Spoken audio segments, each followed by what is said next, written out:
창세기 11장에는 하나님에 대한 반역인 바벨탑 사건이 기록되어 있는데, 요세푸스는 이 바벨탑을 쌓도록 한 인물이 바로 오늘의 니므롯이었다고 지적합니다. 요세푸스는 다음과 같이 기록해요. 니므롯은 하나님이 다시 세상을 물로 멸망시킬지도 모르니까 물이 닿지 못할 탑을 건설해서 하나님께 복수할 것이라고 선언했다. 바벨탑에는 또한 인류가 흩어지지 않고 한 곳에 모여서 하나님을 대적하겠다는 의미가 포함되어 있습니다. 니므롯은 인류 최초의 적 그리스도였죠.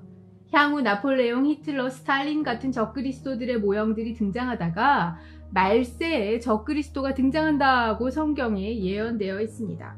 적 그리스도의 수법은 니므롯을 통해서도 알 수 있습니다. 하나님을 폭군과 같이 매도해버려요. 그 다음에 인류를 하나로 합쳐서 하나님께 저항하자고 하는 거예요. 니므롯은 이것을 위해 단일 종교, 단일 경제, 단일 정치를 추구합니다. 그리고 이것은 향후 적 그리스도가 추구하는 일이 될 것입니다. 일루미나티는 세계 질서와 세계 단일 정부 수립이라는 뚜렷한 목표를 지니고 있는 단체입니다. 니므롯이 추구했던 방향과 일치하는 거죠.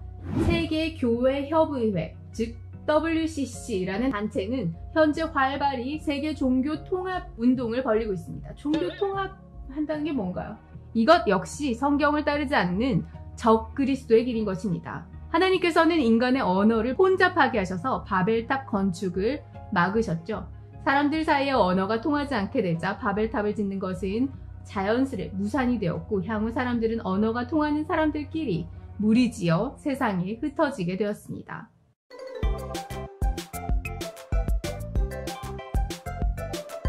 니므롯의 부인은 세미라미스였어요. 니므롯이 죽으니까 세미라미스는 권력을 잡고 니므롯이 태양신이 되었다고 주장했어요. 그 후에 한 아들을 낳아서 담무스라고 이름을 짓고, 그 아들이 이제 니므롯이 환생한 거라고 주장했어요. 남편이 죽었는데 어떻게 아들을 낳냐고요? 그건 저도 잘 모르겠어요. 하지만 세미라미스는 초자연적인 능력으로 아이가 생겼다고 사람들을 속였습니다. 그녀는 철저히 후에 있을 메시아 예수의 탄생을 모방하고자 했던 것입니다. 세미라미스는 하나님께서 메시아를 보내실 것이고, 또 그 메시아가 여자의 후손으로 태어날 것을 알고 있었던 것입니다. 이 예언은 하나님께서 아담에게 주셨던 것이어서 당시 사람들은 다 기억하고 있었던 거예요. 훗날 예수 그리스도가 처녀 마리아의 몸에서 태어나서 이 예언이 성취되었습니다. 세미라미스는 이거를 흉내를 낸 거예요. 이것이 사탄의 전략이죠. 성경과 하나님의 능력을 그럴싸하게 모방하는 것입니다. 세미라미스에 의해서 바벨 종교가 완성됩니다.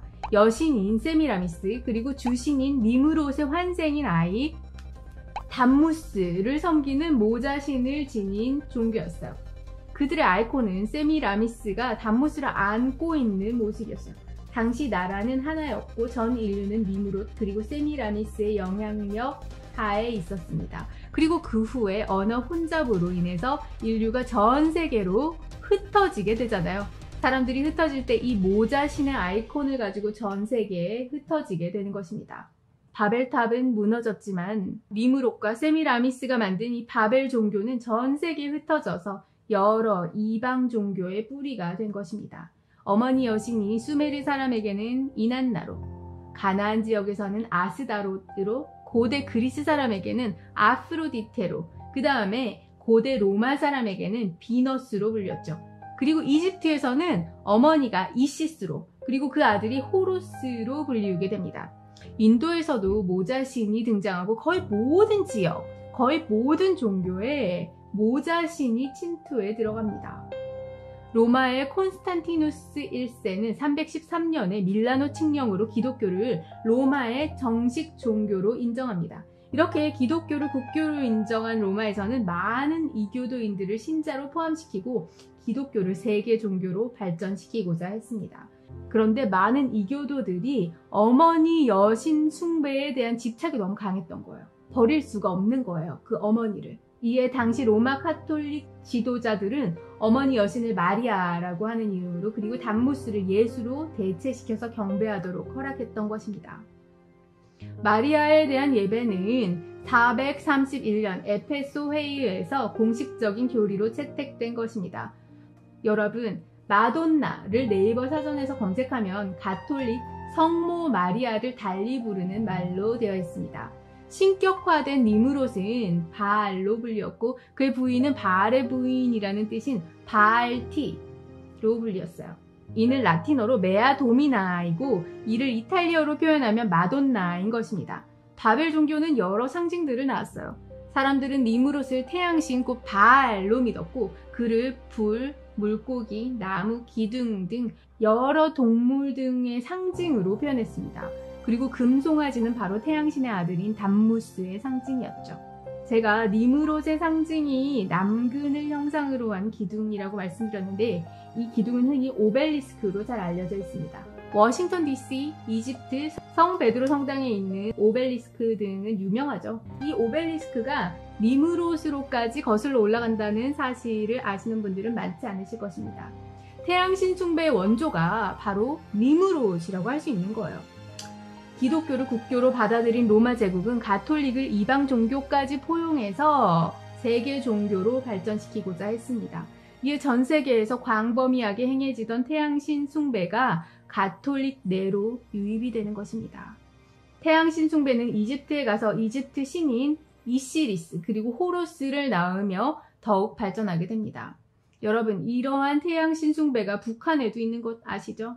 북한에서는 김일성의 생일을 태양절이라고 하고 김일성 무덤이 있는 곳을 태양궁 궁전이라고 합니다. 태양이라고요. 니무롯의 영향이 북한에도 숨겨져 있다는 것을 여러분 이제 아시겠나요? 여러분 어떠셨나요? 니무롯은 결코 과거에 묻힌 인물이 아닌 거예요. 하나님을 반역하는 모든 정치, 종교, 경제의 시스템의 기초를 마련했던 인물이었습니다. 인류의 언어가 혼잡해져서 사람들이 전 세계로 흩어졌을 때 니무롯에게 물려받은 그 시스템, 그것이 오늘날 전 세계에 이식이 돼서 하나님을 반역하는 정치, 종교, 그리고 경제 시스템이 전 세계에 구축된 것입니다.